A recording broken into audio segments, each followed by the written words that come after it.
He was sitting in seat 1A, sipping sparkling water and checking the stock market on his phone when a flight attendant snatched the glass from his hand.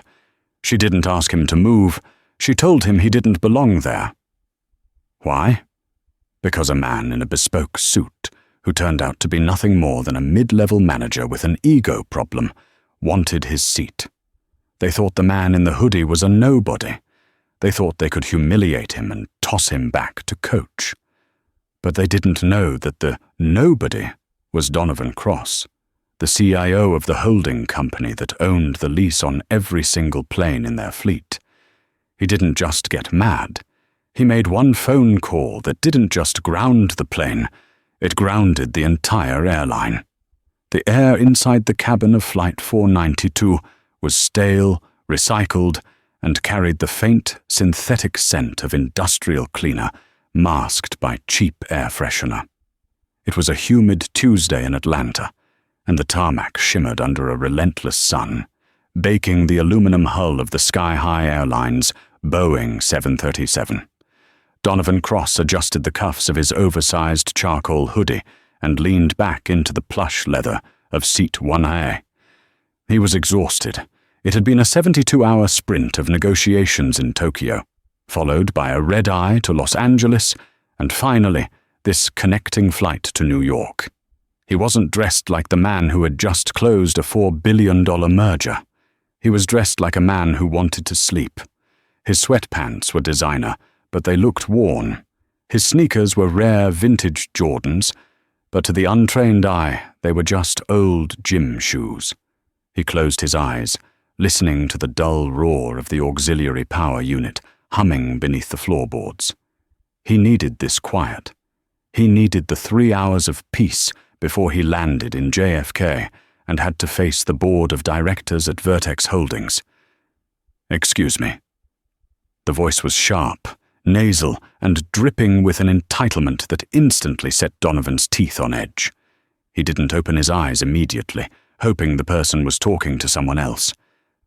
I said, "Excuse me." A finger tapped his shoulder. Hard. Donovan opened one eye. Standing in the aisle was a man who looked like he had been manufactured in a factory that specialized in arrogance. He was wearing a navy blue suit that was a size too tight in the shoulders, a bright red tie, and a watch that was too big for his wrist. He was holding a boarding pass like it was a weapon. "Can I help you?" Donovan asked, his voice low and gravelly from lack of sleep. "You're in my seat," the man said, sneering. He didn't look at Donovan's face. He looked at Donovan's hoodie, then his shoes, then gave a dismissive snort.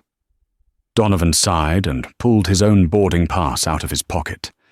He glanced at it, then back at the man. "Seat 1A. First class. Pretty sure this is me." The man, whose face was already flushing a blotchy pink, scoffed. "Look, pal, there's clearly been a mistake. I booked 1A. I always sit in 1A. I'm a platinum elite member with this airline. Maybe you should check your ticket again. I think you're confused about where the back of the plane is." Donovan straightened up, his patience already fraying. "I'm not confused. The ticket says 1A. If you have an issue, talk to the flight attendant." "Oh, I will," the man spat. He turned around and snapped his fingers, actually snapped them, at a flight attendant who was busy organizing the galley. "Hey, you! Sweetheart, we have a problem here." The flight attendant, a woman named Beatrice, according to her silver name tag, hurried over. She had a tight, forced smile plastered on her face, her blonde hair pulled back in a bun so severe it looked painful. She looked at the man in the suit, taking in the expensive luggage and the platinum tag on his briefcase, and her smile widened. Then she looked at Donovan in his hoodie and sweatpants, and the smile vanished instantly. "What seems to be the problem, Mr. Fletcher?" Beatrice asked, reading the name off the man's extended boarding pass. "This person," Mr. Fletcher said, gesturing vaguely at Donovan as if he were a stain on the upholstery, is in my seat. I booked 1A. I need him moved, immediately. I have a very important meeting to prepare for, and I cannot be cramped next to the window. Beatrice nodded sympathetically. Of course, Mr. Fletcher. Let me see. She took Fletcher's boarding pass. It read, Seat 1B. She paused. Mr. Fletcher, your ticket actually says 1B. That's the aisle seat right next to this gentleman. Fletcher's face turned a darker shade of red. I don't care what the printout says. My assistant specifically requested the window, and frankly, he lowered his voice to a loud whisper that was meant to be heard. I don't feel comfortable sitting next to him. He looks like he snuck in from economy. Are we sure he even paid for this seat? Donovan sat up straight, his eyes narrowing. The air in the cabin seemed to drop 10 degrees. Excuse me, Donovan said, his voice calm but dangerous. I paid full fare for this seat. Check the manifest. Beatrice didn't check the manifest. She looked at Fletcher, who was tapping his foot impatiently, and then she looked at Donovan. In her mind, the calculation was simple. Fletcher looked like money. He looked like the kind of corporate traveler who kept the airline in business. Donovan looked like a rapper, or an athlete, or maybe just someone who got a lucky upgrade. To her, he didn't look like first class. She turned to Donovan, her voice taking on that condescending tone reserved for unruly children. Sir, may I see your boarding pass, please? Donovan handed it to her. She scanned it. It was valid. Paid in full. Seat 1A. But Fletcher wasn't having it. I'm not sitting next to him, Beatrice. He smells like outside. Look at him. It's making me uneasy. I spend $50,000 a year with this airline. Fix this. Beatrice made a choice. It was the wrong choice, a career-ending choice, but she made it. She looked at Donovan. Sir, I'm going to have to ask you to move. Donovan laughed, a dry, humorless sound. Move? Move where? This is my seat. We have an open seat in Economy Plus, Beatrice said, her voice hardening. Row 12. It has extra legroom. Mr. Fletcher is a priority customer, and he has expressed a safety concern. A safety concern? Donovan unbuckled his seatbelt and stood up. He was 6'3", towering over both Beatrice and Fletcher. My hoodie is a safety concern. My skin color is a safety concern. Which is it, Beatrice? Lower your voice, sir, or I will have to call the captain, Beatrice snapped, stepping back. We have the right to reseat passengers for the comfort and safety of the flight. You are being aggressive. I'm being aggressive? Donovan pointed a finger at Fletcher. This man just insulted me, demanded my seat because he doesn't like how I look, and you're siding with him. I'm not moving. If he wants 1A, he can buy the airline. Fletcher laughed. Buy the airline? Buddy, you probably couldn't buy the peanuts. Last chance, sir, Beatrice said, reaching for the interphone on the wall. Take seat 12C, or I'm having you removed from the flight. Donovan looked at her. He looked at Fletcher, who was smirking, already adjusting his tie, as if the victory was won. Donovan took a deep breath. He thought about fighting it right there. He thought about causing a scene. But then, a colder, sharper thought entered his mind. He remembered who he was.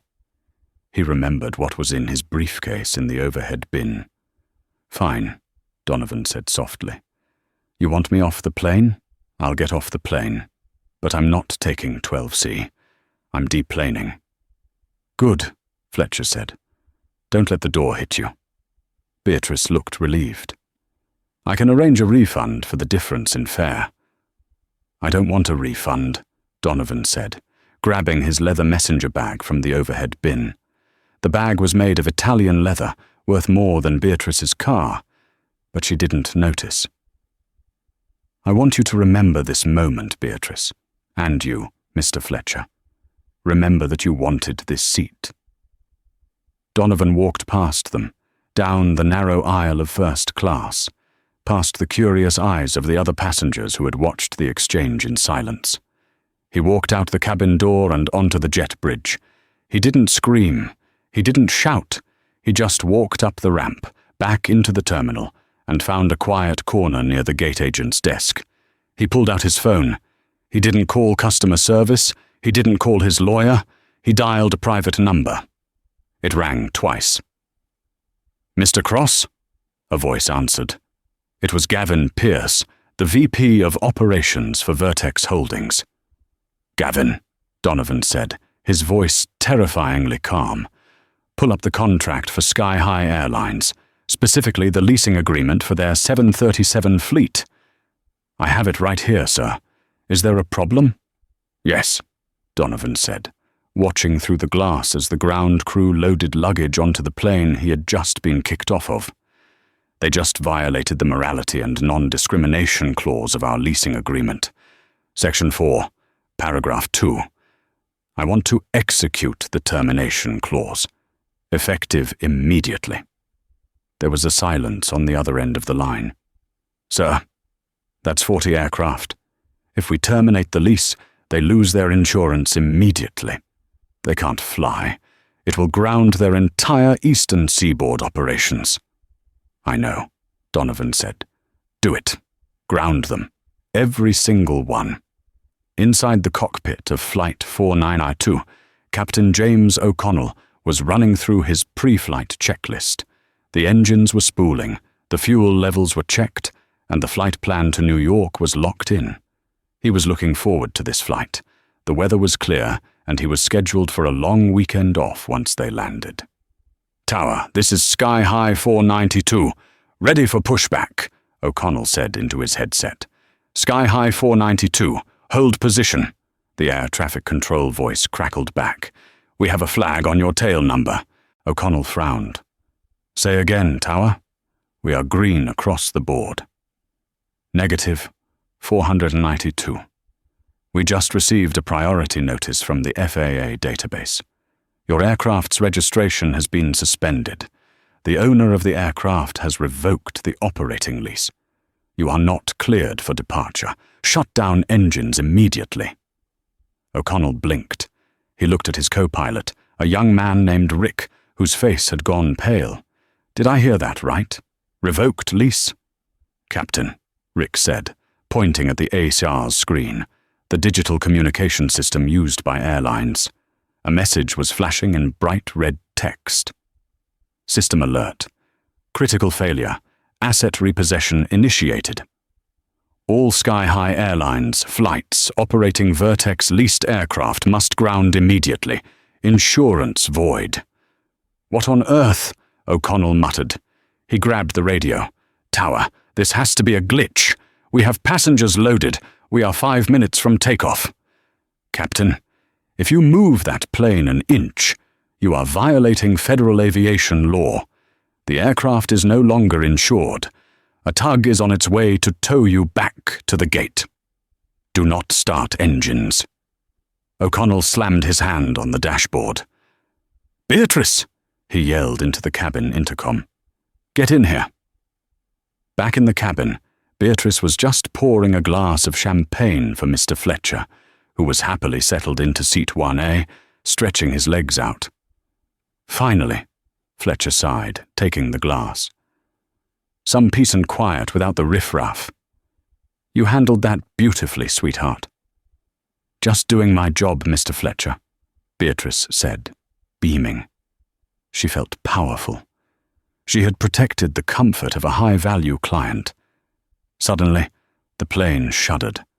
The hum of the engines died down into a whining silence.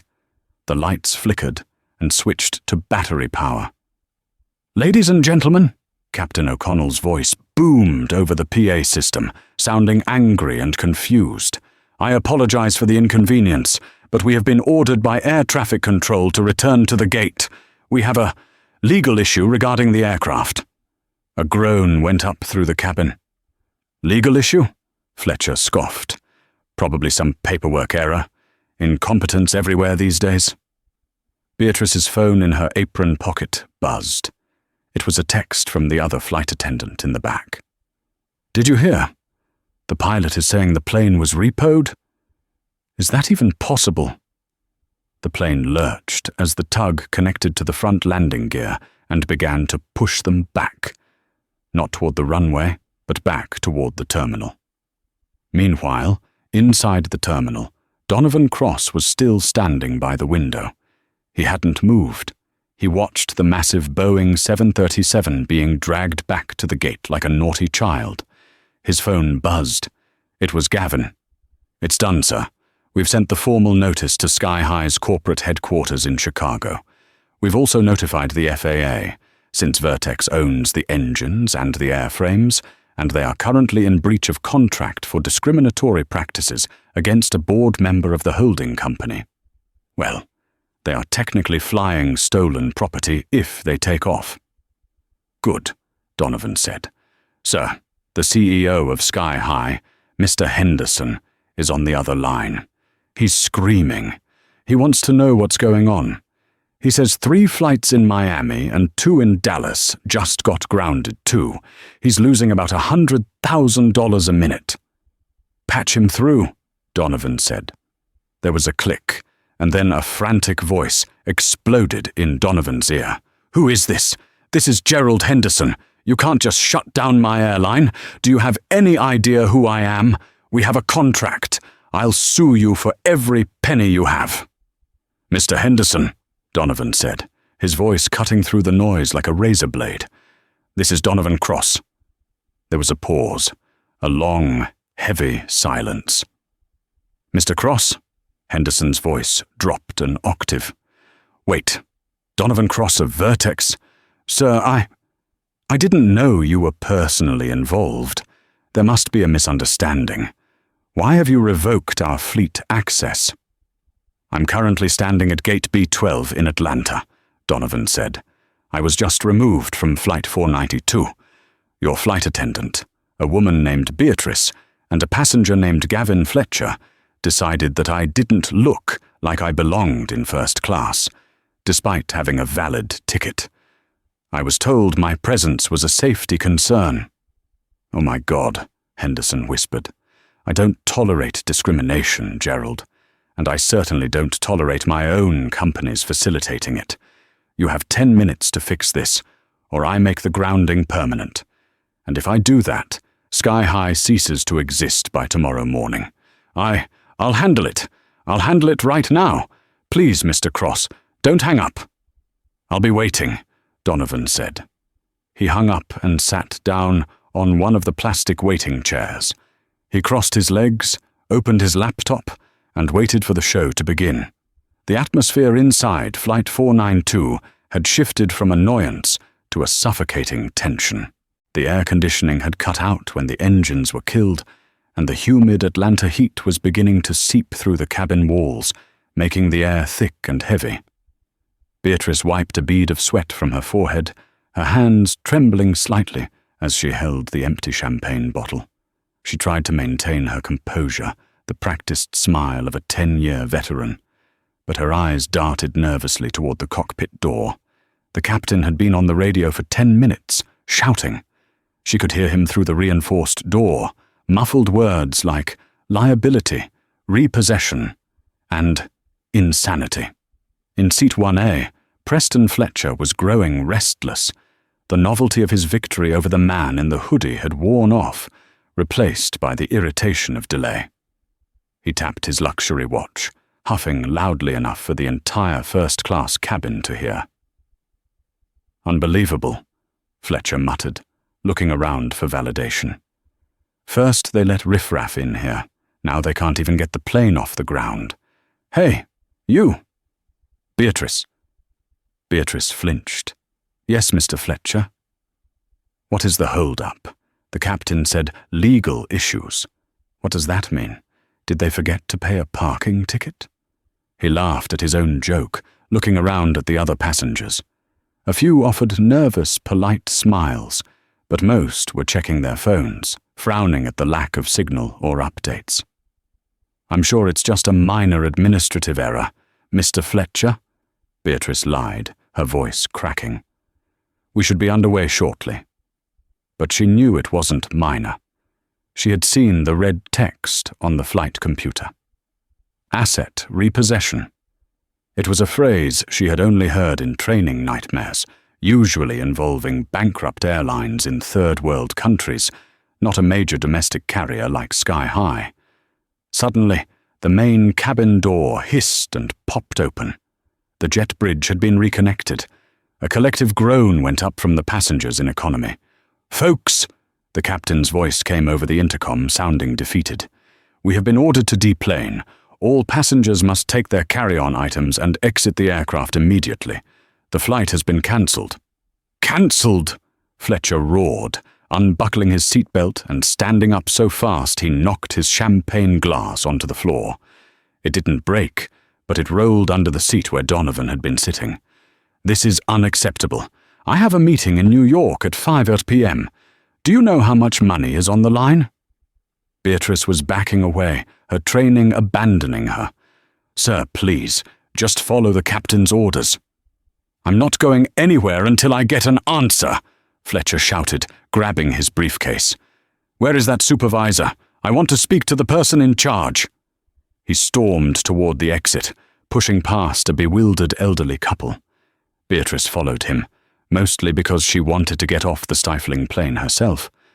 As they stepped out onto the jet bridge and walked up into the terminal, the scene that greeted them was chaotic. The gate area, usually a place of orderly waiting, had turned into a hive of confused activity. But it wasn't just their flight. The monitors above the desk, which usually displayed departures, were blinking red. Flight 4922 to New York, cancelled. Flight 305 to Miami, cancelled. Flight 881 to Dallas, cancelled. Every Sky High flight from that concourse was grounded. Standing in the middle of the chaos, leaning against a pillar with a calm that was almost unnatural, was Donovan Cross. He hadn't left. He was typing on his phone, looking completely unbothered by the pandemonium erupting around him. Fletcher spotted him instantly. He marched over, his face purple with heat and rage. "You!" Fletcher barked, pointing a finger at Donovan. "You jinxed this. I bet you did something, didn't you? You probably complained to the NLACP and got them to freeze the flight." Donovan didn't look up from his phone immediately. He finished typing a message, hit send, and then slowly raised his eyes. The look in them was cold, detached, and terrifyingly sharp. "Mr. Fletcher," Donovan said, his voice smooth, "I didn't complain to anyone. I simply exercised my rights as the property owner." "Property owner," Fletcher scoffed, looking around at the gathering crowd of angry passengers. "What are you talking about? You own the hoodie you're wearing, maybe? Listen, pal, move out of the way. I need to yell at this gate agent." Fletcher tried to push past Donovan to get to the desk, where a terrified young agent named Todd was trying to fend off 30 angry travelers. "Excuse me," Fletcher yelled, slamming his hand on the counter, startling Todd. "I'm a Platinum Elite member. I demand to be rebooked on another airline immediately. First class, Delta, United, I don't care. Get me out of here." Todd looked like he was about to cry. "Sir, I can't. The system, it's locked out. I can't issue tickets. I can't issue refunds. The system says our operating license has been suspended by the lessor." "What does that mean?" Fletcher screamed. "It means," a sharp, female voice cut through the noise, "that Sky High Airlines no longer has permission to fly these planes." Everyone turned. Running down the concourse, heels clicking frantically on the linoleum, was Mrs. Higgins, the station manager for Atlanta. She was a stern woman in a red blazer, usually unflappable, but right now she looked like she had seen a ghost. She was holding a tablet in one hand and a phone in the other. She ignored Fletcher. She ignored Todd. She ignored the 300 screaming passengers. She walked straight up to Donovan Cross. She stopped 2 feet in front of him, breathing hard.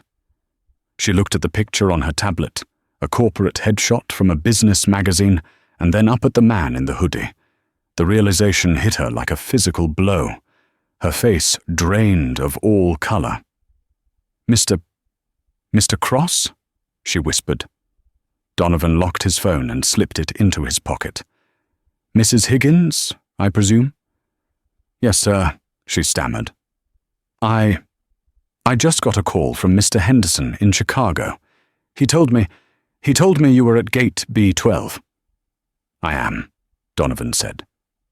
"Sir," Higgins said, her voice trembling loud enough for the nearby passengers, including Fletcher and Beatrice, to hear. "Please, we have 4,000 passengers stranded across the East Coast right now. Mr. Henderson is begging you to reverse the order. We can fix this." Fletcher blinked, his brain trying to process what he was hearing. "Wait a minute," he interrupted, stepping between them. "Who is this guy? Why are you talking to him? He's the one I had removed from the plane." Mrs. Higgins turned to Fletcher, and for the first time, her customer service mask dropped. She looked at him with pure horror. "You had him removed?" Higgins asked, her voice a shrill whisper. "You had Donovan Cross removed?" "I don't care what his name is," Fletcher yelled. "He was in my seat. Now get me a flight." "Mr. Fletcher," Higgins said, turning fully toward him, her hands shaking. "There are no flights. There is no airline, because the man you just kicked off the plane owns it." The silence that fell over gate B12 was absolute. It rippled outward, from the desk to the seats, until the only sound was the distant hum of the airport announcements for other airlines. Fletcher's mouth opened, but no sound came out. He looked at Donovan, then at Higgins, then back at Donovan. He laughed nervously. That's a joke, right? He owns the airline. He's wearing sweatpants."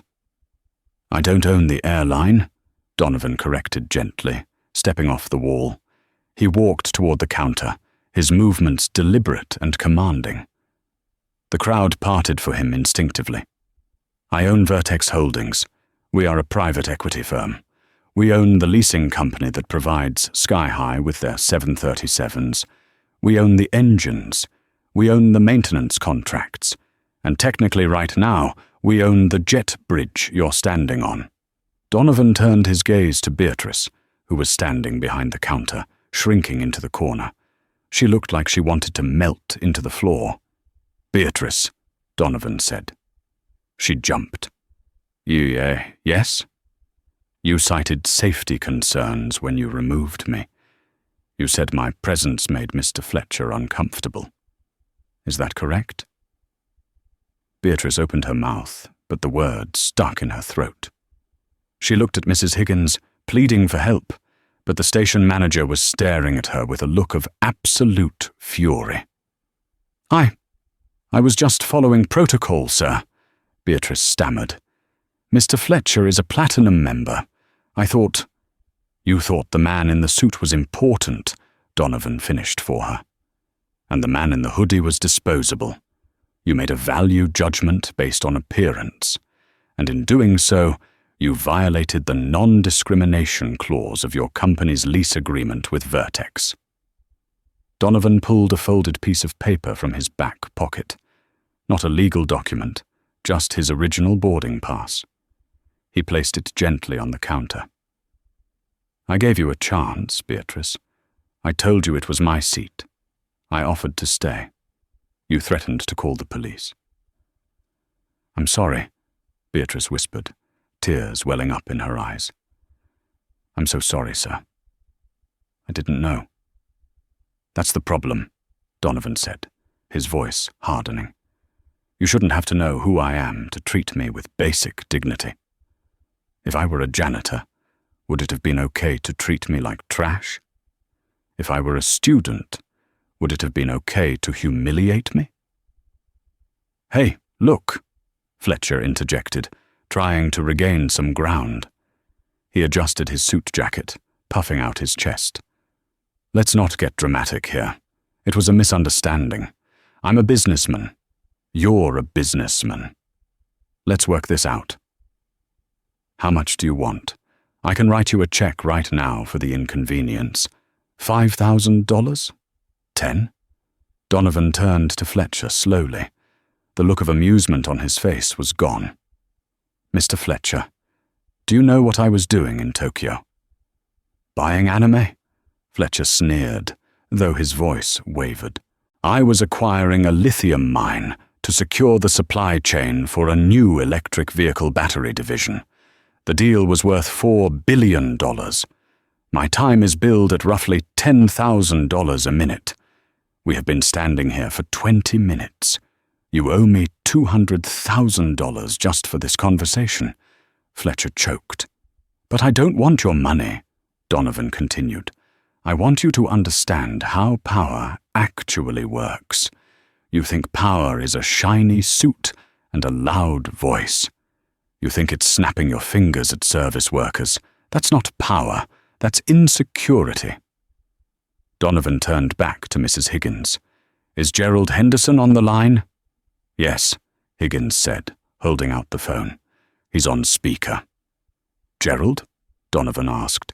I'm here, Mr. Cross. The CEO's voice came through, tinny and panicked. Please tell me what you need. I have shareholders calling me. The stock has dropped 12% in the last hour. Here are my terms, Donovan said, his voice carrying clearly through the silent terminal. Everyone, passengers, staff, pilots, was listening. First, Flight 492 remains grounded until I say otherwise. Second, I want a full audit of your passenger removal protocols. Third, I want a formal, written apology from the airline, published in the Wall Street Journal. Done. Done and done, Henderson said instantly. Is that all? No, Donovan said. He looked at Fletcher, who was starting to sweat profusely. There is the matter of the instigator. Fletcher took a step back. Now wait a minute. Mr. Fletcher here caused a massive disruption to your operations, Donovan said to the phone. He harassed a fellow passenger, coerced your staff into violating federal non-discrimination laws, and is the direct cause of this fleet grounding. I am curious, Gerald. Does Sky High Airlines usually allow passengers who cause millions of dollars in damages to remain on their customer list? No, Henderson said, his voice turning vicious. Absolutely not. Mrs. Higgins? Yes, sir, Higgins said. Ban him, Henderson ordered. Lifetime ban, effective immediately. Cancel his return ticket, revoke his miles, and flag his profile in the Alliance database so he can't fly with our partners either. I want him out of my airport. Fletcher's jaw dropped. You can't do that. I'm a Platinum member. I have rights. You have the right to leave, Higgins said, her voice icy. She typed quickly on the terminal behind the desk. Mr. Fletcher, your ticket has been voided. You are trespassing in a secure area. Please vacate the terminal. This is illegal, Fletcher screamed. I'll sue you. I'll sue all of you. You think you can bully me? I know people. He reached into his pocket and pulled out his phone. I'm calling the police. You're holding me hostage. This is kidnapping. Donovan crossed his arms. Go ahead, Preston. Call them. The police did not need to be called. They were already there. The disturbance at Gate B12 had triggered a security alert, and 3 officers from the airport police department were making their way through the crowd. Leading them was Sergeant Kowalski, a burly man who looked like he had spent 30 years breaking up bar fights. All right, folks, back it up, Kowalski boomed, parting the sea of passengers who were filming the entire scene on their smartphones. What is the problem here? Fletcher saw the uniform and immediately lunged toward him, playing the victim. Officer, thank God! Fletcher yelled, pointing a shaking finger at Donovan. This man is a terrorist. He hacked the airline's computer system. He shot down the planes. He's threatening me. Arrest him. Kowalski looked at Donovan, who was standing calmly by the desk, and then at Fletcher, who was sweating, red-faced, and practically foaming at the mouth. "Hacked the planes?" Kowalski asked, raising an eyebrow. He looked at Mrs. Higgins. "Ma'am, what's going on?" "It's a corporate dispute, Sergeant," Higgins said quickly. "This gentleman," she gestured to Donovan, "is the lessor of our aircraft. He has suspended our operating contract. There is no hacking. However, this man," she pointed to Fletcher, "has been banned from the airline and is refusing to vacate the gate area." Kowalski turned back to Fletcher. "Sir, if you've been banned, you need to leave the secure side of the terminal. You can sort out your ticket refund at the counter outside." "No!" Fletcher screamed. "You're not listening. He's dangerous. He's lying. He's just some thug in a hoodie. Check his ID. I bet he has a warrant." Donovan sighed. He reached into his messenger bag slowly. "Officer, I have my identification right here." He pulled out a sleek black wallet and handed his driver's license to Kowalski. The sergeant took it, glanced at it, and then looked at Donovan. "Donovan Cross," Kowalski read. He paused. "Wait. The Donovan Cross? The guy who built the tech center downtown?" "That's me," Donovan said. Kowalski handed the ID back, his demeanor instantly respectful. "Mr. Cross, my wife works at that center. You guys pay for her tuition. I appreciate that." "Happy to help, Sergeant," Donovan said, with a small, genuine smile. Fletcher looked like he was going to have a stroke. "You know him? This is corruption. I want your badge number. I'm going to have your job." Kowalski's expression hardened. He stepped into Fletcher's personal space. "Sir, you are causing a public disturbance. You are screaming in an airport. In about 10 seconds, I'm going to arrest you for disorderly conduct. Now grab your bag and walk away." Fletcher looked around. He saw the hundreds of phones pointed at him. He saw the sneers of the other passengers, the same people he had tried to impress earlier. He saw Beatrice, who was now weeping softly into a tissue, unable to meet his eyes. He realized, finally, that he had lost. But Preston Fletcher was not a man who knew how to lose with dignity. He snatched his briefcase from the floor. "Fine, I don't want to fly on this garbage airline anyway. I'll charter a private jet. You'll hear from my lawyers." He spun around and marched up the concourse, trying to salvage some shred of his ego. But as he walked away, a slow, rhythmic sound began to rise from the crowd. Clap, clap, clap. One passenger started it, then another, then 10. Within seconds, the entire gate area was applauding. They weren't clapping for Fletcher. They were clapping for his departure. They were clapping for the man in the hoodie who had stood up to the bully. Fletcher stiffened, his walk turning into a hurried shuffle as the wave of applause chased him out of the terminal. When he was gone, the silence returned, but it was lighter now. Donovan turned to Mrs. Higgins. "Now, about my flight." "Sir," Higgins said, looking exhausted. "The fleet is still grounded. We can't fly." "The fleet is grounded because I revoked the lease," Donovan said. "I can reinstate it just as easily. But there is one more condition." "Anything," Higgins said. Donovan looked at Beatrice. She looked up, her mascara running, terror in her eyes. She knew she was about to be fired. She knew this was the end of her career. "Beatrice," Donovan said softly. "Yes, sir," she whispered. "You made a mistake today. A big one. You let bias dictate your actions." "I know," she sobbed. "I'll pack my things." "No," Donovan said. Beatrice froze. "Firing you doesn't teach you anything," Donovan said. "It just makes you bitter. And frankly, Mr. Fletcher was the one pushing the issue. You were just weak enough to listen to him." Donovan turned to Higgins. "I want Beatrice to undergo 3 months of mandatory bias training, unpaid. And when she comes back, she doesn't work first class. She works the back of the plane. She serves the people she thought were beneath her. If she can do that for a year with a smile, she keeps her job.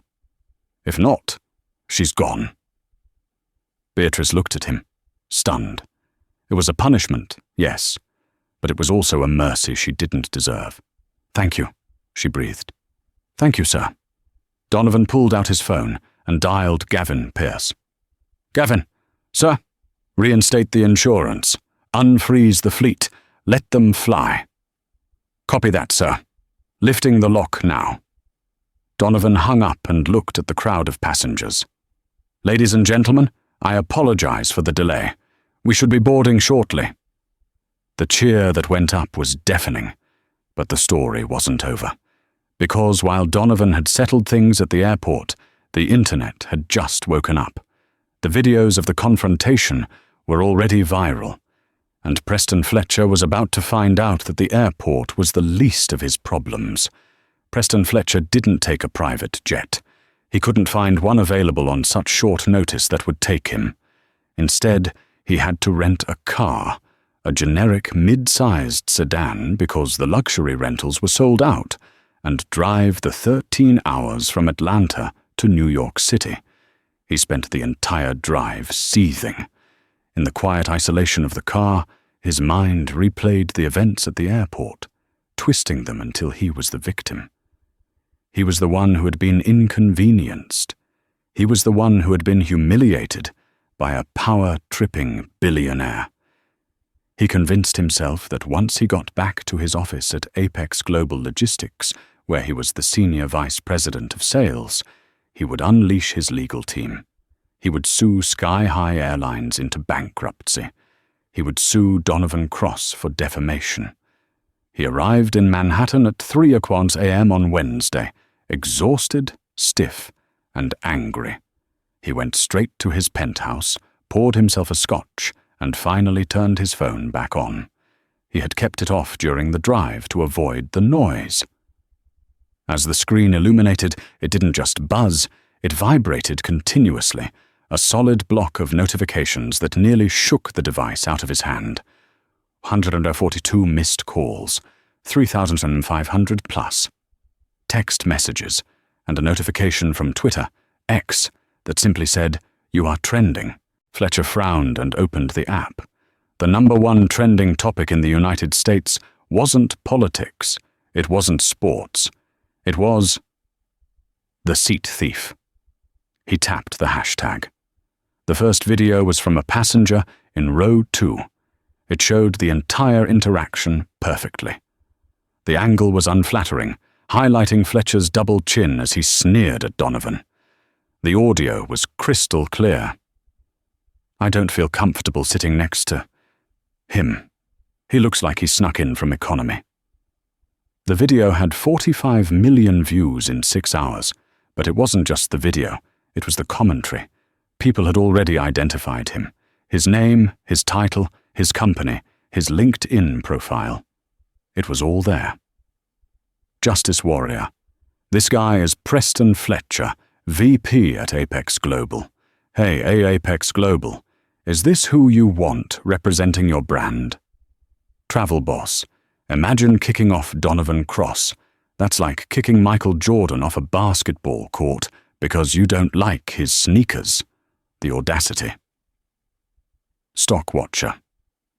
Apex Global stock is down 4% in after-hours trading. The market hates racists. Fletcher threw the phone across the room. It smashed into the wall, cracking the screen. "Idiots!" he screamed at the empty apartment. "It's out of context. They don't know the whole story." He didn't sleep. He spent the rest of the night pacing, rehearsing his defense. He would go into the office early. He would talk to the CEO, Arthur Vance. Arthur was an old-school guy. He would understand. They would put out a statement saying Fletcher was under extreme stress, maybe blame a medical condition. They would weather the storm. At 7 a.m., Fletcher dressed in his best suit, a charcoal pinstripe that usually made him feel invincible. He took the elevator down to the garage, got into his Porsche, and drove to the Apex Global headquarters in Midtown. When he pulled into the parking garage, his keycard didn't work. The little light on the scanner flashed red. Access denied. Stupid machine, he muttered. He honked his horn until the parking attendant came out of the booth. It was old Joe, a man Fletcher had ignored for 5 years. "Open the gate, Joe," Fletcher commanded. Joe looked at Fletcher through the glass. He didn't smile. He didn't salute. He just picked up a clipboard. "Sorry, Mr. Fletcher. Your pass has been deactivated. I can't let you in." "Deactivated? Don't be ridiculous. I'm the vice president. Open the gate or you're fired." "I don't think I'm the one getting fired today, sir," Joe said quietly. "I have orders. You're not allowed on the premises." Fletcher felt a cold spike of fear in his gut. He reversed the car, screeching his tires, and parked illegally on the street. He stormed into the main lobby, marching past the reception desk. "Mr. Fletcher," the receptionist called out, looking panicked. "You can't go up there." He ignored her and jammed the button for the elevator. He rode it up to the 40th floor, the executive suite. When the doors opened, he didn't see the usual bustle of assistants and junior execs. He saw 2 large security guards standing in front of his office door, and standing between them was Jennifer, the head of HR. She held a cardboard box in her hands. "Preston," Jennifer said, her voice devoid of warmth. "We tried to call you." "My phone broke," Fletcher lied, breathless. "Jennifer, what is this? Why are these goons here? Why is my keycard not working?" "We're terminating your contract, Preston," she said simply. "For cause, gross misconduct, reputational damage to the firm, violation of the morality clause." Fletcher laughed, a high-pitched, manic sound. "You can't fire me. I bring in 30% of the revenue for this company. Arthur won't allow this." "Where is Arthur?" "Mr. Vance is in a board meeting," Jennifer said, "discussing how to save the Q4 earnings report that you just torpedoed. Do you know we lost the contract with Peterson Tech this morning? They saw the video. They don't want to do business with us." "That's unfair," Fletcher yelled. "It was a personal dispute. It has nothing to do with business." "Everything is business, Preston," Jennifer said. She shoved the cardboard box into his chest. "Your personal effects are in here. We will mail you your final check. Escort him out." The 2 guards stepped forward. Each one grabbed an arm. "Get your hands off me!" Fletcher shrieked, struggling. "I demand to see Arthur. I built this department. You're making a mistake. I'll sue you. I'll sue this whole building." They dragged him to the elevator. As the doors were closing, he saw the employees of the 40th floor, people he had bullied, yelled at, and belittled for years, standing by their cubicles. They weren't working. They were watching. And just like at the airport, no one looked sad. Some of them looked like they were trying very hard not to smile. 3 months had passed. The internet moved fast. The hashtag Dart the Seat Thief eventually faded, replaced by new scandals and new viral cats. But while the world moved on, Preston Fletcher's life had remained stuck in the mud. He was unhireable. He had interviewed at 6 different logistics firms, and every interview ended the moment they Googled his name. His reputation was radioactive. His friends in the industry stopped returning his calls. His country club membership was revoked, a violation of community standards. Even his landlord was looking for a reason to break his lease. He was sitting in a dark dive bar in Hell's Kitchen at 2:00 p.m. on a Tuesday, nursing a cheap beer. His bespoke suits were in the back of his closet. He was wearing jeans and a polo shirt now. His phone rang. It was an unknown number. He almost didn't answer, fearing it was another reporter or a prank caller, but he was desperate for work. "Hello? Is this Preston Fletcher?" A smooth, professional female voice asked. "Speaking." "Mr. Fletcher, my name is Sarah. I'm an executive recruiter for a new firm called Horizon Logistics. We're looking for a VP of sales with your specific, aggressive skill set. We've seen your numbers at Apex. We don't care about the internet noise. We care about results."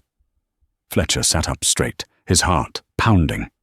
Finally, a lifeline. "I'm listening," he said, trying to sound important. "We'd like to meet you. Today.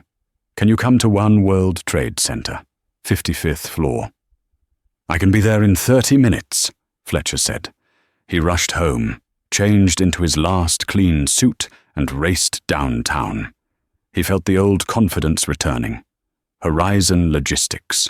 He hadn't heard of them, but if they were in the World Trade Center, they had money.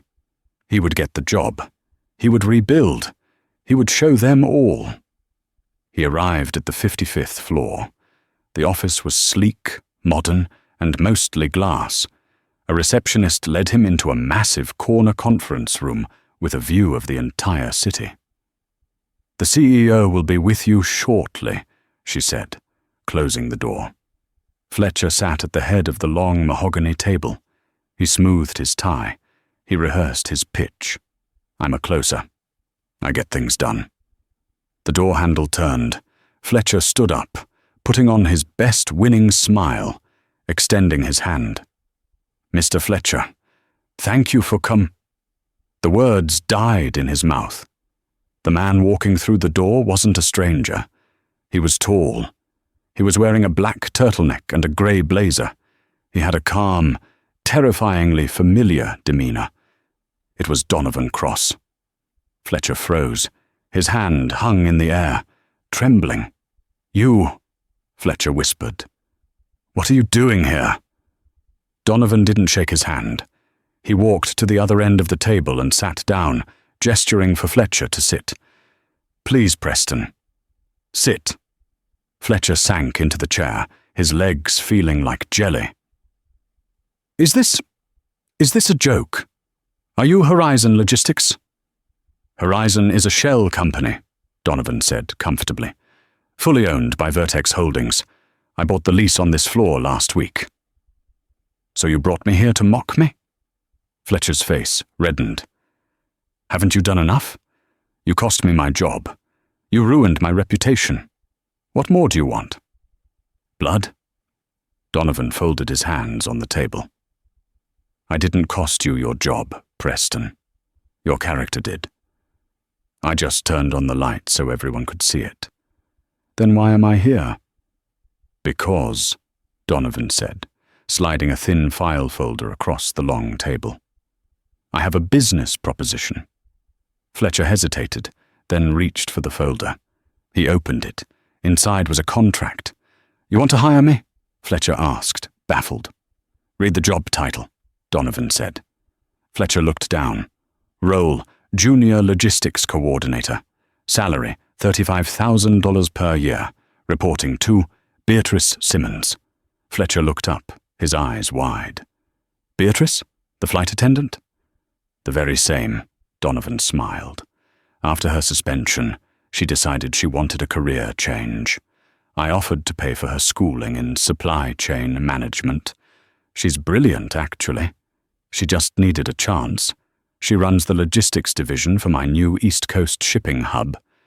She needs an assistant, someone to file paperwork, fetch coffee, handle the grunt work. Fletcher slammed the folder shut. "You think I'm going to work for her? For minimum wage? I was a vice president. I made $500,000 a year." "You were a vice president," Donovan corrected. "Now, you are an unemployed liability with a negative net worth and a mortgage you can't pay. I did the math, Preston. You have about 2 months of savings left before you lose the penthouse. No one else will hire you." Donovan stood up and walked to the window, looking out over the city. "This is the only offer on the table. You can walk out that door and keep your pride and lose everything else. Or you can take the job. You can learn humility. You can report to the woman you tried to get fired. You can serve the people you thought you were better than." Donovan turned back to face him. The room was silent. "It's a long road back to the top, Preston. But it starts at the bottom. The choice is yours. Fletcher looked at the door. He wanted to run. He wanted to scream. He wanted to throw the chair through the window. But then he thought about his bank account. He thought about the silence of his phone. He thought about the dark bar in Hell's Kitchen. Slowly, painfully, Preston Fletcher picked up the pen. His hand shook as he signed his name on the dotted line. Donovan nodded. Good. Beatrice is expecting you at the warehouse in Newark at 6 a.m. tomorrow. Don't be late. And Preston? Fletcher looked up, defeated. Wear a hoodie, Donovan said. It gets cold in the warehouse. Preston Fletcher didn't quit the next day. He showed up, and for the first time in his life, he didn't give orders. He took them. He learned that the world doesn't care about the seat number on your ticket. It cares about how you treat the people serving you. Donovan Cross didn't destroy him. He deconstructed him, stripping away the ego to see if there was a human being underneath. It was the hardest lesson Fletcher ever learned, but it was the only one that saved him.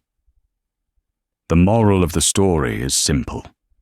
Be careful who you step on while you're climbing the ladder, because you never know who is holding the ladder steady, or who owns the building you're climbing in. True power isn't about making others feel small, it's about lifting them up. And sometimes, karma doesn't just slap you in the face, it offers you a job application. Wow, what a roller coaster.